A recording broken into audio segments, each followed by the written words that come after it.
Olá, meus amigos, minhas amigas, bem-vindos a mais um vídeo sobre direito das obrigações. Nessa gravação, a gente vai tratar sobre a classificação, a forma como as obrigações são classificadas. Na verdade, a gente vai gastar mais do que um vídeo para falar sobre isso, e essa é a primeira parte, é o primeiro dessa série. Muito bem, inicialmente, explanando, né, por que se classificar as obrigações. Isso, na verdade, é realizado doutrinariamente, até para facilitar o estudo dessa construção teórica. Você, então, regulamenta diferentes situações que vão gerar diferentes obrigações, porque vai querer estipular regras diversas para cada um desses contextos. Então, ajuda muito o raciocínio, ajuda muito o regulamento, ajuda muito o estudo dessa situação, se classificar, se denominar cada uma dessas circunstâncias. Com isso, facilita-se bastante a comunicação, você não precisa a cada momento detalhar, ao explicar que situação você quer regular, você não precisa detalhar absolutamente tudo para se fazer entender, basta você dar o nome daquela situação. Então, adiantando, dando um exemplo, já adiantando a classificação, até porque nos vídeos anteriores a gente já pontuou isso, a doutrina vai mapear que há obrigações de dar, de fazer e de não fazer. Você sabendo exatamente o que significa cada uma dessas categorias, muito mais fácil, mais à frente, se explicar que uma determinada regra somente se aplica nas obrigações de fazer, que determinada situação não é aplicável nas obrigações de não fazer, por exemplo.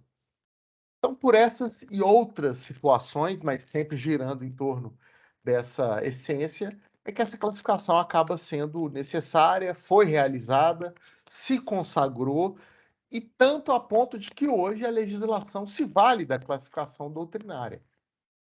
A legislação, hoje em dia, o nosso Código Civil, ele vai distribuir as suas regras valendo-se das categorias que a doutrina mapeou. Então, você tem partes do Código Civil dedicadas somente à obrigação de dar coisa certa, obrigação de dar coisa incerta, e assim por diante.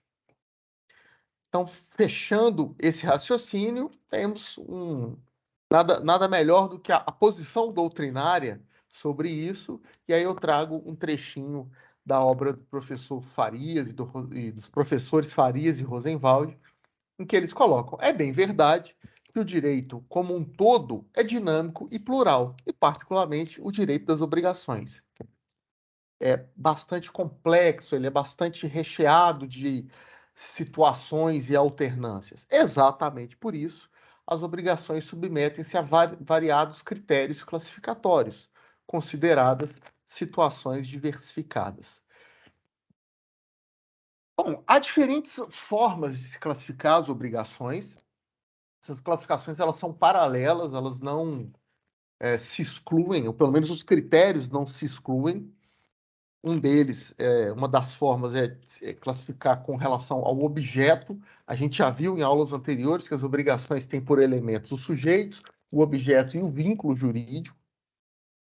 Então, você pode classificar priorizando o elemento objetivo, mas há classificações também que vão priorizar o elemento subjetivo, e isso serve também para viabilizar, para facilitar a criação, aplicação e interpretação de regras que também se centram mais sobre um desses pontos. O que eu quero dizer?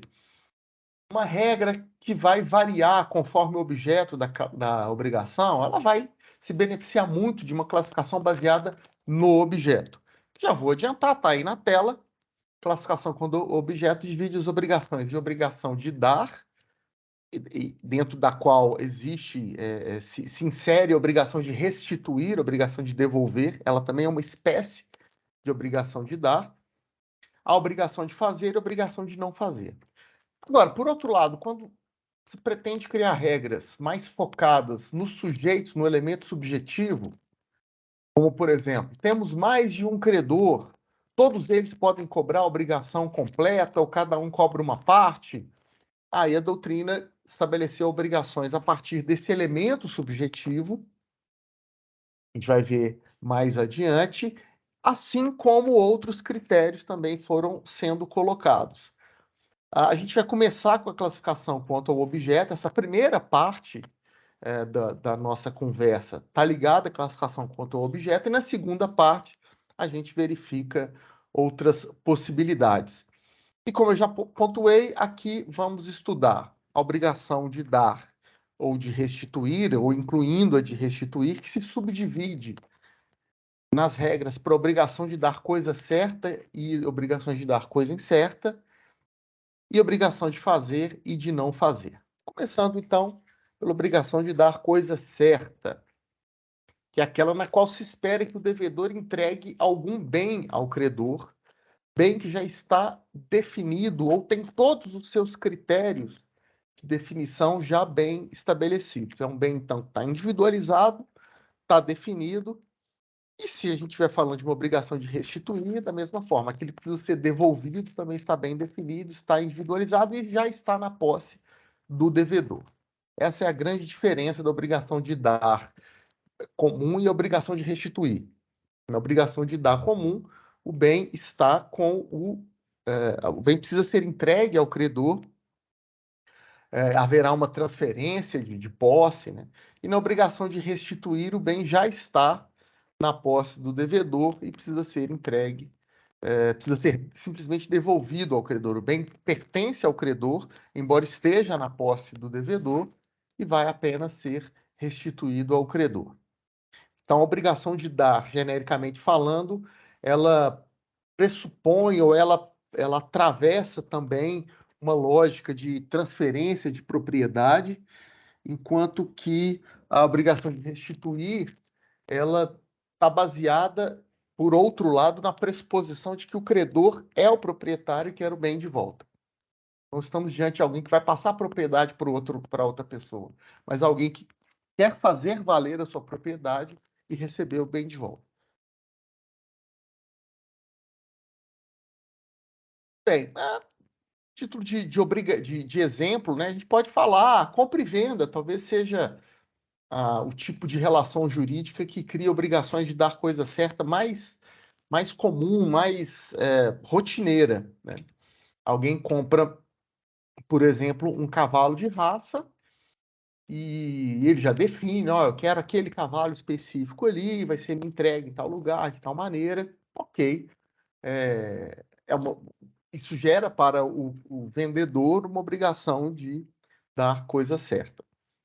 No que toca a restituir, né, alguém vai a uma biblioteca, por exemplo, e pega emprestado um livro específico, assumindo o compromisso de, dali a alguns dias, devolver, restituir esse livro à biblioteca. Também estamos falando de restituição de coisa certa. Embora a gente vá falar da obrigação de dar coisa incerta com mais detalhes adiante, mas vale a pena, pelo menos nessa comparação, né, fazer uma breve conceituação. Já vimos da questão da coisa certa, acho que dá para deduzir que na obrigação de coisa incerta, nós temos alguém obrigado a entregar algo ao credor, porém, este algo ainda não está definido. Temos um objeto determinável, né? Não há que se falar em objeto indeterminado, senão a obrigação seria nula, mas ele é determinável, passível de ser determinado, não foi ainda, por isso que a gente está falando que o devedor tem uma obrigação de entregar algo incerto. Então vamos imaginar que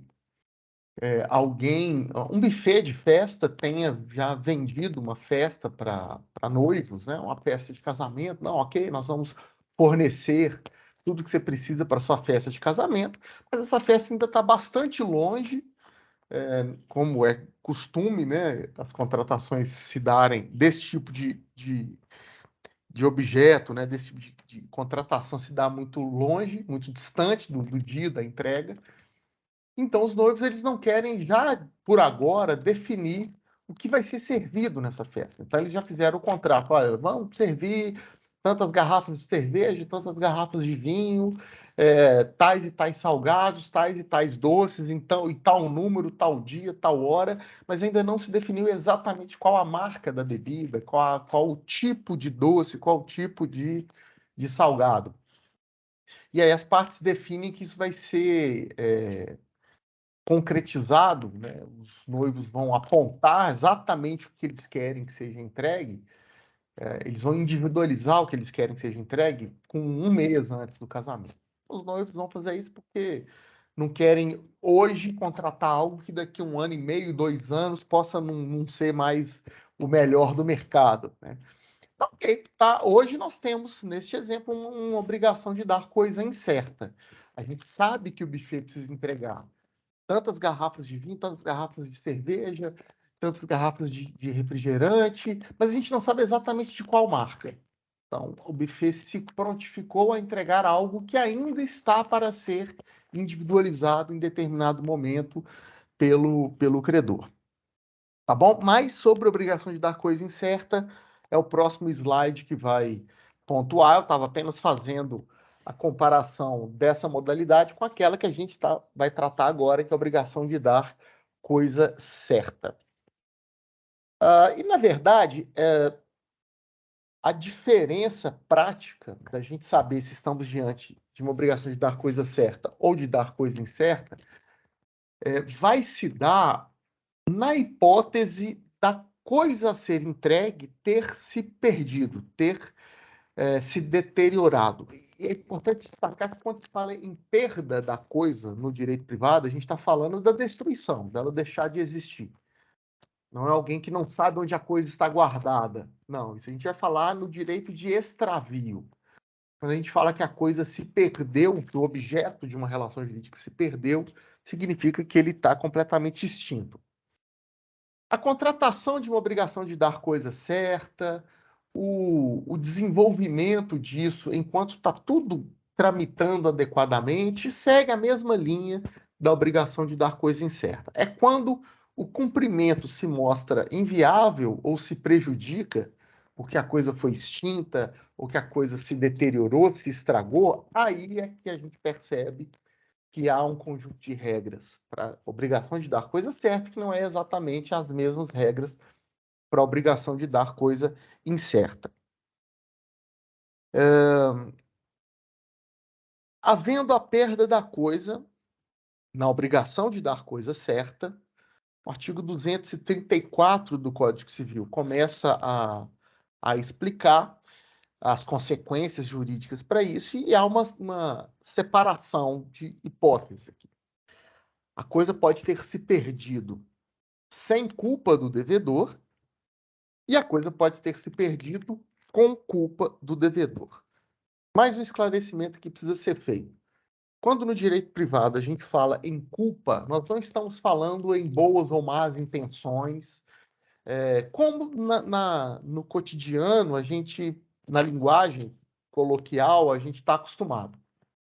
Quando a gente está conversando, batendo papo com as pessoas, a gente vai mencionar que algo aconteceu sem que a gente quisesse, nós vamos dizer, isso aí eu não tive culpa nisso. Mas no direito, a análise é feita da possibilidade de evitar. Algo aconteceu e você poderia ter evitado, você poderia ter evitado, por exemplo, tendo sido mais pontual, por exemplo, tendo tomado os cuidados esperados para aquela situação, aí a gente vai falar em que aquele acontecimento não teve a sua culpa do ponto de vista jurídico. Agora, algo ocorreu, ainda que você não tivesse a intenção, mas poderia ter, de alguma maneira, sido evitado por você, a partir de providências razoáveis de serem esperadas, no seu caso, aí a gente vai dizer que houve culpa. Então, vamos imaginar que o devedor precisa entregar um bem, né, tem devedor de uma obrigação de dar coisa certa, ele vai transportar esse bem numa moto. Ele vai levar para o credor, ele transporta o bem numa moto e ele não toma o cuidado de amarrar bem esse objeto na moto. Ele é meio descuidado ali, porque ele tem confiança que o trajeto é pequeno, nada vai acontecer. Aí, no trajeto, ele segue ali, indo até o credor, quando um carro o fecha, toma uma fechada no trânsito, se descontrola, com isso o bem acaba caindo, se quebrando, Neste caso, vamos dizer que houve culpa do ponto de vista jurídico desse devedor. Aí quem está com a visão coloquial vai pontuar, mas coitado, esse devedor, ele não queria isso, não foi culpa dele, ele só foi fechado, ele estava fazendo tudo certo, uma outra pessoa que o fechou. E aí entra o que eu estava comentando antes.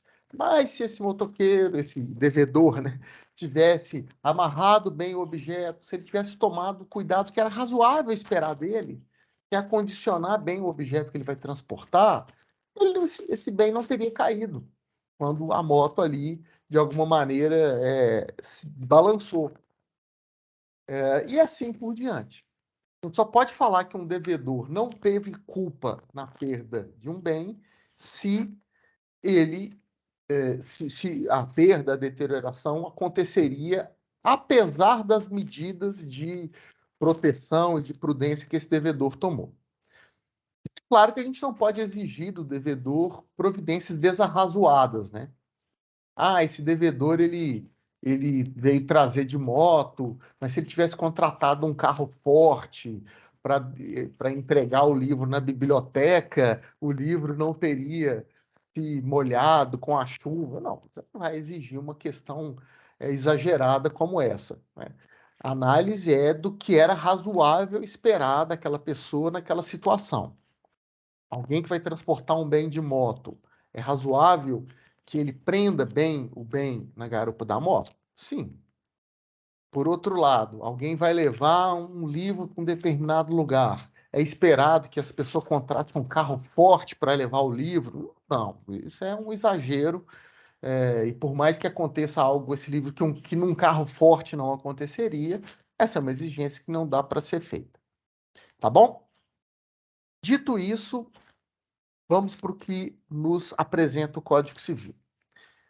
Ele fala que se antes da entrega do bem ao credor, uma relação jurídica de obrigação de dar coisa certa, então eu compro um computador de uma loja, ou de um amigo meu, de um conhecido, esse conhecido então vai, cumprindo o contrato de venda, ele vai me entregar o computador, só que antes da data de entregar, esse computador é extinto, se perde por completo.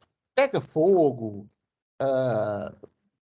cai água nele, ele se deteriora, ele se estraga por completo. Nós vamos analisar as circunstâncias disso. Se a gente chegar à conclusão de que esse bem que iria ser me entregue e que não vai mais ser entregue foi perdido, quer dizer, foi extinto sem culpa do devedor, cabe a mim, credor, pedir a extinção da obrigação, né? Dizer, olha, então, realmente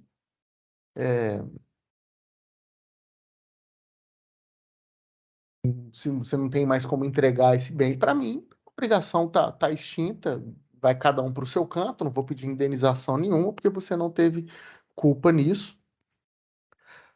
Ou, se a gente estiver falando de um bem que não tiver se extinguido por completo, né?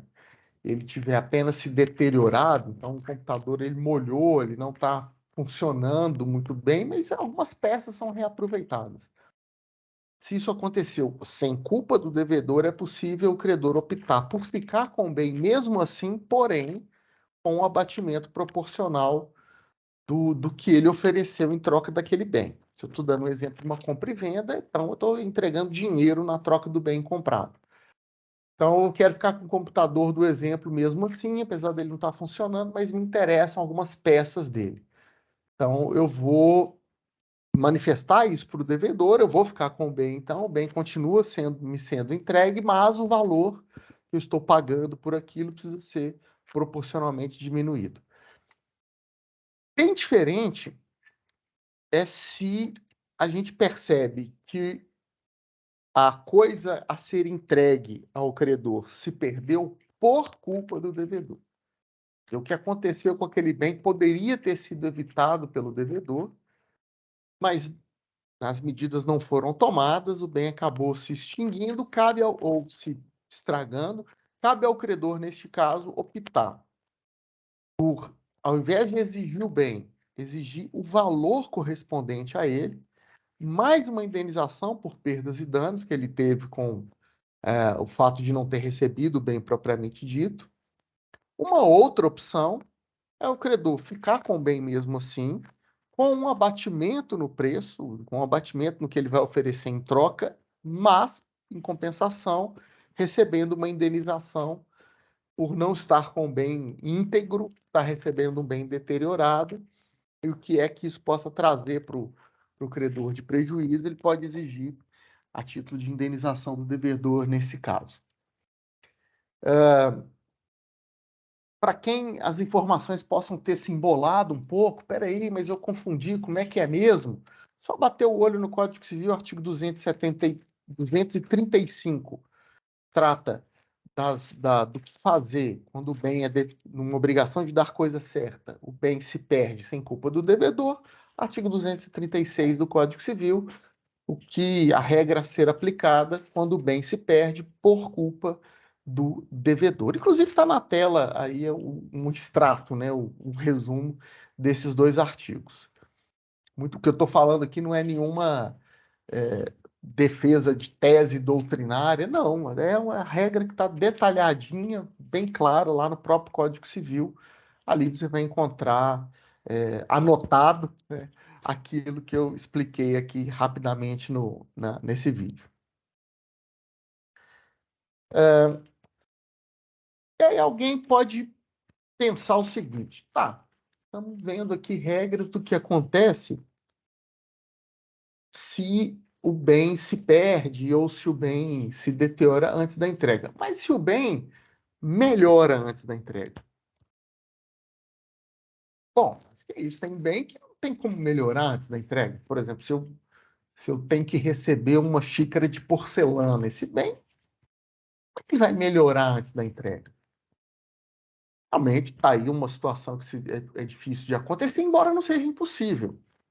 A gente pode estar falando de um bem que, por algum motivo, ele se valorize ao longo do tempo, né? Por exemplo, uma xícara que foi feita por um artesão famoso e que, entre a minha compra e a entrega dessa xícara para mim, esse artesão vem a falecer. A gente sabe que essas obras muito personalizadas, muito atreladas a um criador específico, quando esse criador falece, esses bens tendem a valorizar ainda mais. Uma obra de arte, um quadro. Comprei um quadro hoje que vai ser entregue lá na minha casa daqui 2 meses. Nesse meio tempo, o pintor falece, né? Esse bem valoriza bastante. Mas a situação aqui que eu quero comentar, e que é objeto do artigo 237, pode ter está girando em torno de melhorias, inclusive numéricas, né? Um bem que era de um jeito num dado momento e ele fica maior, não apenas mais valioso, mas ele fica de alguma maneira maior. Por exemplo, se eu compro um imóvel em um determinado momento e antes dele me ser entregue, antes da data dele ser me entregue, as árvores que tem nesse imóvel todas geram frutos. Então, quando eu criei a obrigação de receber o imóvel era de um jeito, hoje eu tenho um imóvel que já era como tal desde sempre, mas com árvores com frutas e frutos que podem ser vendidos, que podem ser consumidos, né? Então, hoje há algo a mais do que era no momento da celebração da obrigação. E aí, como é que isso pode se resolver? Essas melhorias, elas são incorporadas ao bem e o bem tem que ser entregue dessa mesma forma, mas o devedor ele vai ter direito a exigir um complemento de preço. Respostas para isso a gente encontra no artigo 237, que vai falar que até a tradição, que é o termo jurídico para entrega de um bem, até a tradição, até a entrega da coisa certa ao credor numa obrigação de dar coisa certa, a coisa pertence ao devedor, com seus melhoramentos e acrescidos, pelos quais poderá exigir aumento no preço. Traduzindo, até o momento do bem ser entregue ao credor, ele é de propriedade do devedor, e se ele melhora, se ele se valoriza até antes da entrega, o devedor pode pleitear do credor o aumento do preço.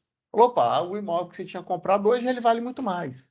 porque nesse meio tempo as sojas frutificaram aqui, e se você for vender essa soja aqui que surgiu nesse terreno, você vai ganhar muito mais dinheiro, até do que eventualmente você possa ter pagado. Então, o devedor pode exigir um acréscimo no que ele vai receber por aquele bem. E se o credor não concordar com isso, segundo o artigo 237, o devedor, então, pode extinguir a obrigação. Fala, não, então, já que é assim, o artigo 237 me dá esse direito, você não está concordando comigo, então a obrigação está extinta, não te entrego mais nada. Parágrafo único do artigo 237 esclarece que os frutos percebidos, que é aqueles que já podem ser colhidos, já podem ser subtraídos do bem, eles são do devedor. Então, voltando ao exemplo de uma fazenda, de um imóvel que hoje eu vou entregar, está chegando a data de eu entregar esse imóvel para o credor, para a pessoa para quem eu vendi, e eu noto que as árvores no pomar estão recheadas de frutas. Essas frutas que estão ali no, nas árvores, entram na categoria de frutos percebidos. Então, eu posso colher isso antes de entregar o bem para o credor. Os frutos pendentes são aqueles que já estão em processo de desenvolvimento, mas que não podem ser colhidos ainda. Então, eu noto que há uma jabuticabeira, por exemplo, cheia de jabuticaba, mas elas estão verdes ainda. E isso segue no bem e precisa ser entregue junto com ele ao credor. Frutos percebidos. O devedor pode extrair e devolver o bem sem esses frutos agora já colhidos. Frutos pendentes não seguem com o bem, são entregues ao credor. Lembrando que fruto é uma denominação jurídica que engloba frutos naturais, frutos civis, frutos industriais. Esse exemplo que eu falei aqui de frutas e de produção agrícola de um imóvel são parte do que se pode dizer que sejam frutos do ponto de vista jurídico. São chamados frutos naturais. Tá? Eu estou dando esse exemplo porque ele é mais fácil de visualizar. Mas lembra que quando o Código Civil estabelece regra para os frutos, ele está falando de uma categoria jurídica que abrange frutos naturais, frutos civis e frutos industriais. Tá bom? No caso de uma obrigação de restituir, o bem é melhorado, ele sofre uma melhoria antes da devolução ao credor, aí nós vamos aplicar o artigo 241. E vamos lembrar, na obrigação de restituir, o bem está com o devedor sem ser da propriedade dele. O devedor vai devolver o bem para o credor. Por exemplo, quando alguém pega um bem emprestado, quando alguém alugou um bem e agora o contrato acabou, ele precisa devolver esse bem alugado. Muito diferente do que diz o artigo 237, que é a obrigação de dar coisa certa, básica, e numa situação em que o bem é do devedor e ele vai passar a propriedade para o credor e ainda não passou, né? Mas no caso da obrigação de restituir, nós temos essa peculiaridade. Então, se o bem melhorou enquanto ele estava na posse do devedor, nós estamos diante de um bem que é propriedade do credor, que melhorou na posse do devedor e que agora precisa ser restituído. O 241, o artigo 241, ele vai diferenciar, ele vai dar regras diferentes a partir do momento em que a melhoria da coisa contou com o esforço do devedor ou não. Se a coisa que tem que ser restituída sofreu melhorias decorrentes do esforço do devedor, então hoje no imóvel está cheio de árvore que foi o devedor que plantou, né? Nesse caso, o devedor tem direito a receber uma indenização por isso. Uma indenização por essas melhorias que o bem recebeu pelo esforço dele enquanto esteve com ele. Agora, se o bem melhorou sem que o devedor tivesse se esforçado para isso, é o bem que eu vou devolver para você ficou muito mais valioso porque quem fabricou esse bem faleceu. Então, eu não tenho nada a ver com esse aumento do quanto esse bem vale. Então, simplesmente vou te restituir e sorte do credor que vai receber agora um bem mais valioso do que ele havia entregue. Mas, afinal de contas, né, o devedor não se esforçou para isso, não contribuiu para isso, ele realmente não tem que ser indenizado a nada. Muito bem, fico por aqui então, terminamos aqui a nossa conversa sobre obrigação de dar coisa certa, mas a gente volta numa segunda parte desse vídeo para falar da obrigação de dar coisa incerta e das obrigações de fazer e não fazer. Combinado? Beleza, pessoal? Obrigado. Até a próxima. Tchau, tchau.